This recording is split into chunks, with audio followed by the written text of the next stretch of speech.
رات کے 8:30 بج رہے ہیں۔ زبیدہ افتخار کے سامنے بیٹھی ہے۔ زبیدہ نے شکایت کرتے ہوئے کہا، یہ سب فساد کی جڑ زرنش ہے، اسی لیے میں اس رشتے کے خلاف تھی۔ جب سے یہ لڑکی آئی ہے گھر کا سکون ختم ہو گیا ہے۔ افتخار نے سخت لہجے میں کہا، خدا کے واسطے زبیدہ، اس بچی کا پیچھا چھوڑ دو۔ مجھے کنزا کے طور طریقے بھی اچھے نہیں لگتے۔ تم زرنش سے سارا کام کرواتی ہو اور کنزا سارا دن ملکاؤں کی طرح آرام کرتی ہے۔ تم اتنی لالچی کیوں ہو؟ جو بیٹا زیادہ کمائے صرف اسی کی بیوی کی عزت۔ زبیدہ نے روتے ہوئے کہا، ہاں میں ہی ظالم ہوں نا، اتنے سال غریبی میں بھی تمہارے ساتھ رہی، آج یہی شوہر مجھے ظالم کہہ رہا ہے۔ افتخار تنگ آ کر سر پکڑ لیتا ہے۔ افتخار نے کہا، تم سے بات کرنا ہی فضول ہے۔ زبیدہ واویلا کرتی رہتی ہے۔ گھر کا ماحول مزید کشیدہ ہو جاتا ہے۔ صبح کے 8 بج رہے تھے۔ کچن سے خوشبو آ رہی تھی۔ زرنش نے پیار سے انڈا پراٹھا بنا کر احتشام کے سامنے ڈائننگ ٹیبل پہ رکھا۔ اسی وقت زبیدہ آئی۔ اس کی نظر احتشام کے ناشتے پر پڑی کہ عادل ناشتے کے انتظار میں بیٹھا ہے اور احتشام پلیٹ میں ناشتہ کر رہا ہے۔ زبیدہ نے غصے سے کہا، زرنش یہ کیا طریقہ ہے؟ احتشام کو ناشتہ پہلے کیوں دیا؟ اسے کون سی ملیں چلانی ہیں جو اس کے آگے پلیٹ رکھ دی؟ عادل کو دفتر جانا ہے، پہلے اسے ناشتہ دینا تھا۔ احتشام نے پلیٹ ایک طرف رکھ دی اور تلخ لہجے میں کہا، امی آپ کے نزدیک عزت صرف اسی بیٹے کی ہوگی جو زیادہ کماتا ہے، جو آپ کی مٹھی میں پیسے رکھے گا۔ دوسرا بیٹا آپ کو نظر ہی نہیں آتا۔ زبیدہ نے چیختے ہوئے کہا، یہ تم ماں سے کس لہجے میں بات کر رہے ہو احتشام؟ یہ لڑکی تمہیں ماں کی عزت کرنا بھی بھلا چکی ہے۔ احتشام نے غصے سے جواب دیا، عادل بھائی کے لیے ناشتہ بنانا زرنش کی ذمہ داری نہیں ہے، یہ کام ان کی بیوی کا ہے۔ اگر آپ کو اتنی تکلیف ہے تو خود بنا لیں۔ زرنش اس گھر کی بہو ہے، کسی کی نوکرانی نہیں۔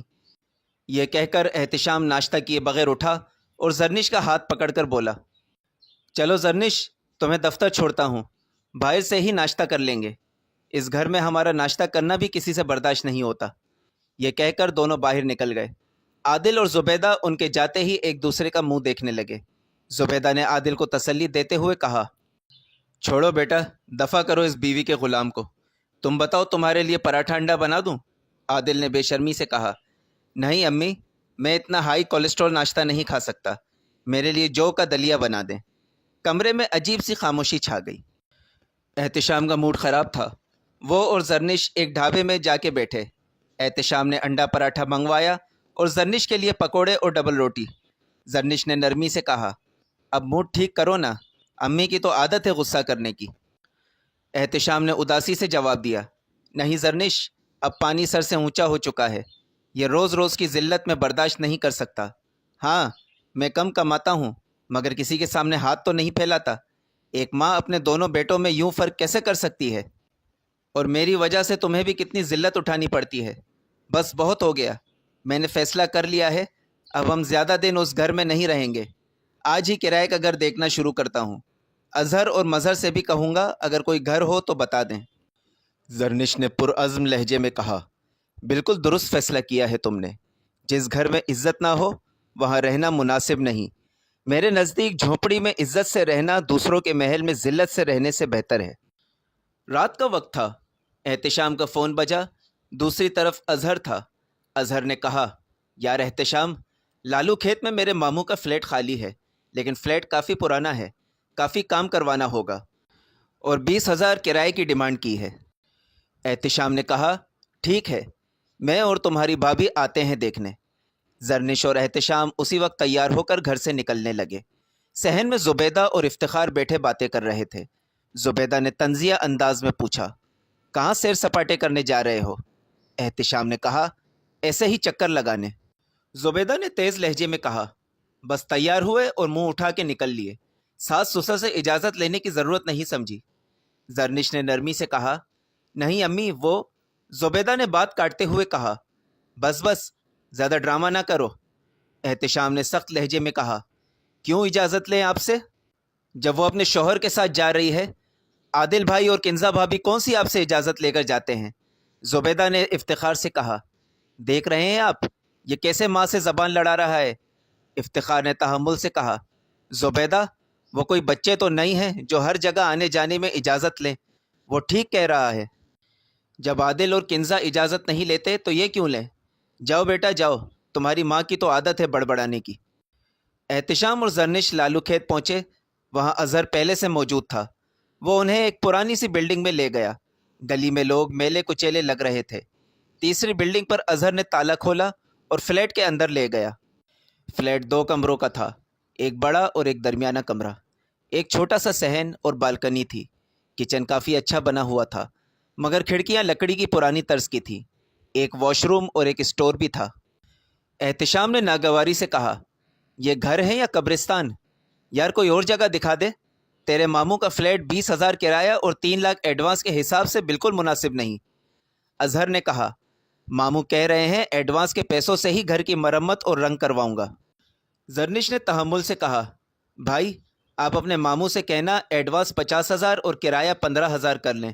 ابھی ہمارے حالات بہت خراب ہیں، اتنا ایڈوانس نہیں دے سکتے۔ اظہر نے کہا، ٹھیک ہے بھابھی، میں ماموں سے بات کر کے دیکھتا ہوں۔ احتشام نے پھر کہا، کیا ضرورت ہے، دوسری جگہ دیکھتے ہیں۔ زرنش نے مسکرا کر کہا، احتشام اس گھر کا باورچی خانہ بہت اچھا ہے۔ احتشام مان گیا۔ کچھ دیر بعد اظہر کا فون آیا۔ احتشام نے اسپیکر آن کیا۔ احتشام نے کہا، ہاں یار، ماموں نے کیا کہا؟ اظہر نے جواب دیا، ماموں مان نہیں رہے تھے، لیکن میری منتیں کرنے پر مان گئے ہیں، مگر انہوں نے صاف کہا ہے کہ اتنے ایڈوانس میں وہ مرمت نہیں کروائیں گے۔ زرنش نے احتشام کو اشارہ کیا، ڈن کر دو۔ احتشام نے کہا، چلو ٹھیک ہے، ماموں سے کہنا ڈن۔ رات کے 8:50 ہو رہے ہیں۔ افتخار اور زبیدہ بیٹھے باتیں کر رہے ہیں۔ اتنے میں احتشام کمرے میں داخل ہوا اور کہا، ابا امی، مجھے آپ لوگوں سے ضروری بات کرنی ہے۔ افتخار نے چونک کر کہا، ہاں کہو بیٹا، کیا بات ہے؟ احتشام نے گہری سانس لی اور بولا، ابو میں زرنش کو لے کے گھر چھوڑ کے جا رہا ہوں۔ افتخار اور زبیدہ چونک گئے۔ افتخار نے پوچھا، کیوں، خیریت ہے؟ اچانک یہ گھر چھوڑنے کا خیال کہاں سے آ گیا؟ احتشام کے چہرے پر کڑواہٹ تھی۔ بس ابا، روز روز کے لڑائی جھگڑوں سے تنگ آ گیا ہوں، بہتر ہے الگ ہو جاؤں۔ ویسے بھی میں امی کے نزدیک ناکارہ اور نکما ہوں۔ عادل بھائی کی کمائی سے گھر چل رہا ہے تو مجھے چلے جانا چاہیے۔ جب ماں ہی 2 بچوں میں فرق کرنے لگے گی تو اولاد کہاں جائے؟ یہ سنتے ہی زبیدہ کی آنکھوں میں آنسو بھر آئے۔ اس نے روتے ہوئے کہا، میں نے کبھی تم میں اور عادل میں فرق نہیں کیا۔ احتشام طنزیہ ہنسی کے ساتھ بولا، اچھا مذاق ہے، یہ فرق نہیں تو کیا ہے؟ بھائی اور اس کی بیوی کے لیے شامی کباب بنے اور مجھے اور میری بیوی کو توری کے فوائد بتائے جائیں۔ میری بیوی جاب سے تھک ہار کر گھر کا کام کرے، عادل بھائی کی بیوی مکمل آرام کرے، یہاں تک کہ میری بیوی سے کہا جائے کہ پہلے ناشتہ میرے بچے عادل کو دو اور بعد میں اس نکمے کو۔ امی، آپ ماں ہو کر اپنی دونوں اولادوں میں اتنا فرق رکھتی ہیں؟ زبیدہ کی آنکھوں سے آنسو بہنے لگے اور وہ کچھ نہ بول سکی۔ افتخار نے سنجیدگی سے کہا، بیٹا یہ گھر جتنا عادل اور سارا کا ہے اتنا ہی تمہارا بھی ہے، لیکن اگر تم اپنی بیوی کو لے کر الگ ہونا چاہتے ہو تو میں تمہیں نہیں روکوں گا۔ زبیدہ ہچکیوں کے ساتھ بولی، یہ آپ کیا کہہ رہے ہیں؟ افتخار نے سرد لہجے میں کہا، یہ سب تمہارا بویا ہوا پودا ہے، اب بھگتو۔ احتشام نے کہا، بس ہفتے والے دن سے شفٹنگ شروع کر دوں گا۔ اگلے دن احتشام اور زرنش افتخار سے گلے ملتے ہیں۔ احتشام اپنی ماں سے ناراض ہو کر جا رہا ہے۔ زبیدہ کی آنکھوں سے آنسو بہہ رہے ہیں، لیکن وہ کچھ نہیں بولتی۔ زرنش آگے بڑھ کر زبیدہ سے ملنے آتی ہے، لیکن زبیدہ منہ پھیر لیتی ہے۔ یہ دیکھ کر احتشام نے آہستہ سے کہا، چھوڑو انہیں، جب میں بھی عادل بھائی کی طرح کما کر ان کے ہاتھ میں پیسے رکھوں گا تو تمہاری بھی کنزا بھابھی جیسی عزت ہوگی۔ یہ کہہ کر وہ زرنش کا ہاتھ پکڑ لیتا ہے۔ احتشام زرنش کو لے کر باہر جانے لگتا ہے۔ اتنے میں احتشام کی بہن سارا دوڑ کر آگے آتی ہے اور روتے ہوئے احتشام کو روکنے لگتی ہے۔ سارا احتشام کی منتیں کرتے ہوئے بولی، احتشام پلیز نہ جاؤ گھر چھوڑ کے، ہم سب ساتھ رہیں گے، تم ناراض نہ ہو۔ سارا کی آنکھوں سے آنسو بہہ رہے تھے۔ وہ زرنش کا ہاتھ پکڑنے کی کوشش کرتی ہے، مگر احتشام جھٹک دیتا ہے۔ عادل ماں کے قریب کھڑا ہو کر طنزیہ انداز میں کہتا ہے، جیب میں ٹکا ہے نہیں اور اکڑ دیکھو ان کی۔ زبیدہ مزید رو پڑتی ہے اور کمرے کا ماحول سوگوار ہو جاتا ہے۔ افتخار اپنے کمرے میں اداس بیٹھا ہے۔ وہ غصے میں بیوی کو برا بھلا کہہ رہا ہے۔ افتخار دھیمے مگر سخت لہجے میں بولا، تمہاری وجہ سے میرا بیٹا اور بہو گھر چھوڑ کے چلے گئے، تمہاری لالچی طبیعت کی وجہ سے یہ سب ہوا ہے۔ ایک بیٹے اور بہو کو سر چڑھا دیا اور دوسرے کو بالکل زمین پر گرا دیا۔ زبیدہ روتے ہوئے بولی، آپ تو ہمیشہ مجھے ہی غلط سمجھتے ہیں۔ میں نے اتنے سال آپ کی خدمت کی، اس کا مجھے یہ صلہ مل رہا ہے۔ کون سا میں پیسے اپنے اوپر خرچ کرتی ہوں، سارا پیسہ تو گھر ہی میں لگتا ہے۔ عادل نہ ہوتا تو آج ہم تنگ دستی کی زندگی گزار رہے ہوتے۔ اتنے میں عادل اور کنزا شور سن کر کمرے میں داخل ہوتے ہیں۔ کیا ہوا امی؟ آپ دونوں کے شور کی آواز نیچے تک آ رہی ہے۔ زبیدہ نے فوراً کہا، یہ تمہارے ابا احتشام اور زرنش کے جانے کا الزام بھی مجھ پہ لگا رہے ہیں، جیسے میں نے انہیں گھر سے نکالا ہے۔ عادل نے چڑھ کر کہا، کیا ابا، آپ کو بھی احتشام کی پڑی ہے؟ اس کی بیوی نے کتنی بدتمیزی کی کنزا سے اور مجھ سے۔ پھر بھی کنزا بیچاری نے کچھ نہیں کہا، اور وہ نکما احتشام جوش میں چلا گیا ہے، لیکن الگ ہونے کے بعد اسے آٹے دال کا بھاؤ پتہ چلے گا، زیادہ دن نہیں رہ سکے گا کرائے کے گھر میں۔ افتخار چپ ہو گیا، مگر اس کے چہرے پر فکر نمایاں تھی۔ دل ہی دل میں اسے احتشام کی فکر ستا رہی تھی۔ احتشام اور زرنش نے سامان شفٹ کر لیا، پھر دونوں نے مل کر فرنیچر سیٹ کرنا شروع کیا۔ 3 سائڈ والی الماری، پلنگ، ڈریسنگ ٹیبل اور ایک صوفہ سیٹ۔ رات کا وقت ہو چکا تھا۔ احتشام تھکن سے چور ہو کے بولا، یار بھوک لگ رہی ہے، میں باہر سے کچھ کھانے کو لے آتا ہوں۔ زرنش بولی، ٹھیک ہے، اور ہاں 6 بلب بھی لے کر آنا، کمروں، کچن اور واش روم کے لیے۔ احتشام بولا، اوکے۔ زرنش نے موبائل کا ٹارچ جلا کر واش روم میں نہانے کے لیے چلی گئی۔ نہا کر باہر آئی تو احتشام کی ٹی شرٹ اور اپنی لون کی شلوار پہن لی۔ تھوڑی دیر بعد دروازے پر دستک ہوئی۔ زرنش نے پوچھا، کون ہے؟ باہر سے آواز آئی، میں ہوں احتشام۔ زرنش نے دروازہ کھولا۔ احتشام کے ہاتھوں میں تندوری روٹیاں اور ایک سالن کی تھیلی اور چائے تھی۔ زرنش مسکراتے ہوئے دروازہ کھولتی ہے، کیا لائے ہو؟ احتشام بولا، بیف نہاری، روٹیاں اور چائے، ساتھ میں ڈسپوزیبل پلیٹیں بھی لے آیا ہوں۔ زرنش نے فوراً پلاسٹک کا دسترخوان بچھایا۔ دونوں نے پلیٹوں میں نہاری ڈالی اور ساتھ بیٹھ کر کھانا کھانے لگے۔ زرنش مزے لیتے ہوئے بولی، واہ، نہاری تو کمال کی ہے، کہاں سے لائے ہو؟ احتشام بولا، روڈ پہ ہوٹل بنا ہے، وہاں سے۔ کھانے کے بعد احتشام نے چائے کی فرمائش کی۔ زرنش نے ڈسپوزیبل کپ میں چائے نکالی۔ دونوں ساتھ بیٹھ کر چائے پینے لگی اور ادھر ادھر کی باتوں پر ہنسنے لگے۔ زرنش احتشام کے کندھے پر سر رکھ کر لیٹی ہے، دونوں باتیں کر رہے ہیں۔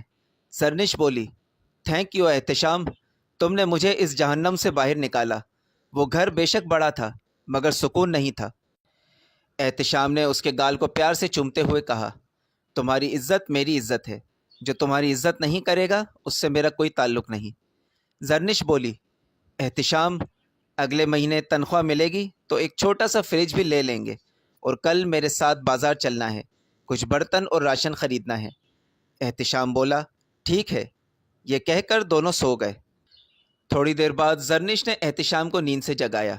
زرنش ہڑبڑائی ہوئی آواز میں بولی، احتشام اٹھو، کچن میں چوہا ہے۔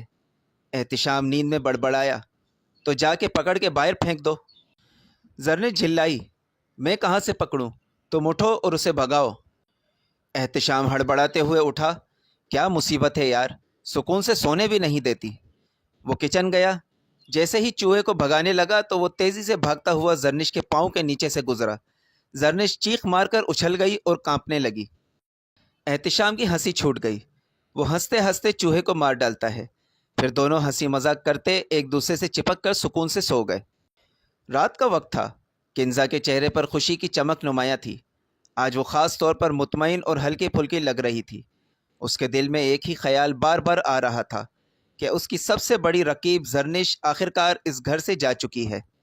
کنزا آئینے کے سامنے بالوں میں کنگھی کرتے ہوئے خود سے مسکرا رہی تھی۔ عادل کمرے میں داخل ہوا۔ اس نے کنزا کو یوں خوش دیکھا تو پیچھے سے آہستگی سے اسے باہوں میں بھر لیا اور ہلکی مسکراہٹ کے ساتھ اس کے کان میں بولا، کیا بات ہے میری جان، آج تو بہت خوش نظر آ رہی ہو۔ کنزا نے شرارت سے جواب دیا، کنزا، آپ کو پتہ بھی نہیں میں کیوں خوش ہوں۔ عادل ہنستے ہوئے بولا، کیوں نہیں معلوم، تمہاری دشمن آج اس گھر سے رخصت ہو گئی ہے۔ کنزا کی آنکھوں میں چمک آ گئی۔ عادل نے پیار سے اس کے رخسار کو چھوا اور بولا، آج تم بہت خوبصورت لگ رہی ہو۔ کنزا نے ناز سے پوچھا، سچ؟ عادل نے اس کی آنکھوں میں دیکھتے ہوئے کہا، تمہاری قسم۔ یہ کہتے ہی عادل نے اسے اپنے قریب کیا۔ دونوں ایک دوسرے میں کھو گئے۔ کمرے میں سکوت چھا گیا اور اس خاموشی کو صرف ان کی دھڑکنوں اور سانسوں کی ہلکی آواز توڑ رہی تھی۔ احتشام اور زرنش کے فلیٹ کی پہلی صبح تھی۔ اتوار کا دن تھا۔ احتشام صبح 7 بجے ہی جاگ گیا تھا اور صحن میں فرش پر بیٹھا سوچوں میں گم تھا۔ وہ اپنی ماں اور بھائی عادل کے رویے کو یاد کر کے اندر ہی اندر گھٹ رہا تھا۔ زرنش کی آنکھ 8 بجے کھلی تو دیکھا احتشام کمرے میں نہیں ہے۔ وہ آنکھیں مسلتی ہوئی کمرے سے باہر نکلی تو احتشام کو صحن میں بیٹھا پایا۔ اس نے ہاتھ لہرایا تو وہ چونک کر متوجہ ہوا۔ زرنش نے پوچھا، کب سے اٹھے ہو؟ احتشام نے کہا، 7 بجے سے۔ زرنش بولی، تو مجھے کیوں نہیں اٹھایا؟ ناشتہ بنا دیتی۔ احتشام نے کہا، تم کافی تھکی ہوئی تھی، رات کو بھی دیر سے سوئی تھی، اس لیے دل نہیں کیا۔ زرنش بولی، انڈا پراٹھا بنا دوں؟ احتشام نے کہا، نہیں، بس چائے بنا دو، میں باہر سے حلوہ پوری لے آتا ہوں۔ تھوڑی دیر بعد احتشام حلوہ پوری لے آیا۔ زرنش نے دسترخوان بچھایا اور دونوں بیٹھ کر کھانے لگے۔ پوری اور چنے کے بعد چائے پی اور پھر باتیں کرنے لگے۔ زرنش نے نرمی سے پوچھا، آج تم اتنے اداس کیوں ہو؟ کیا گھر والوں کی یاد آ رہی ہے؟ احتشام نے تلخی سے کہا، نہیں، کسی کی یاد نہیں آ رہی، بس امی کا رویہ یاد کر کے دکھ ہوتا ہے۔ عادل بھائی کے پاس پیسہ تھا تو وہ اس کی عزت کرتی ہے، اسے میرا بچہ کہہ کہہ کر نہیں تھکتی تھی، اور میرے پاس پیسہ نہیں تھا تو میرے ساتھ اور تمہارے ساتھ حقارت سے پیش آتی تھی۔ اگر میرے پاس عادل بھائی کی طرح پیسہ ہوتا تو میری اور میری بیوی کی عزت بھی ہوتی۔ وہ کچھ دیر خاموش رہا، پھر آہستہ سے بولا، میں بہت پیسہ کماؤں گا زرنش، تمہیں ہر طرح کا عیش و آرام دوں گا، تمہیں اپنے خاندان میں وہ مقام دلواؤں گا جس کی تم حقدار ہو۔ زرنش نے اس کا ہاتھ پکڑتے ہوئے کہا، تم ایسی باتیں کیوں کر رہے ہو احتشام؟ میں تمہارے ساتھ ان حالات میں بھی خوش ہوں، تو مجھے غربت میں بھی رکھو گے تو میں خوش رہوں گی۔ پلیز ایسی باتیں مت کیا کرو، مجھے وہی شوق و چنچل احتشام چاہیے۔ یہ سن کر احتشام نے اسے گلے لگا لیا اور دل ہی دل میں عہد کیا کہ وہ پیسہ کما کر اپنی بیوی کو وہ مقام دلوائے گا جس کی وہ مستحق ہے۔ اتوار کی صبح 10 بجے ابراہیم اور عالیہ ڈائننگ ٹیبل پر ناشتہ کر رہے تھے۔ ابراہیم نے کہا، عالیہ، کافی دن ہو گئے ہیں زرنش سے بات نہیں ہوئی، نہ ادھر آتی ہے نہ فون کرتی ہے۔ عالیہ نے کہا، ہاں ٹھیک کہہ رہے ہو، بعد میں فون کرتی ہوں اسے، بلکہ آج گھر ہی بلا لیتی ہوں۔ ابراہیم نے اثبات میں سر ہلایا اور کہا، ٹھیک ہے۔ اسی دن دوپہر کو زرنش اور احتشام لیاقت آباد کے اتوار بازار گئے۔ بازار میں کافی رش تھا۔ احتشام نے تنگ آ کر کہا، یار کتنا رش ہے یہاں، کہیں اور چلتے ہیں۔ زرنش نے سنجیدگی سے کہا، ہم یہاں بچت کرنے آئے ہیں، دوسری جگہ سامان مہنگا ملے گا۔ دونوں نے مختلف دکانوں سے برتن، پلیٹیں، ڈنر سیٹ، گلاس، دیگچی اور چائے کے کپ خریدے۔ سامان زیادہ ہونے پر احتشام نے کہا، بس یار، ابھی اتنا سامان اٹھانا آسان نہیں ہے۔ زرنش نے حامی بھری، ٹھیک ہے۔ احتشام نے زرنش کو رکشے میں بٹھا دیا اور خود موٹر سائیکل پر اس کے پیچھے پیچھے چل پڑا۔ راستے میں زرنش کی ماں عالیہ کا فون آیا۔ عالیہ نے پوچھا، کہاں غائب ہو تم لوگ؟ کوئی خیر خبر ہی نہیں؟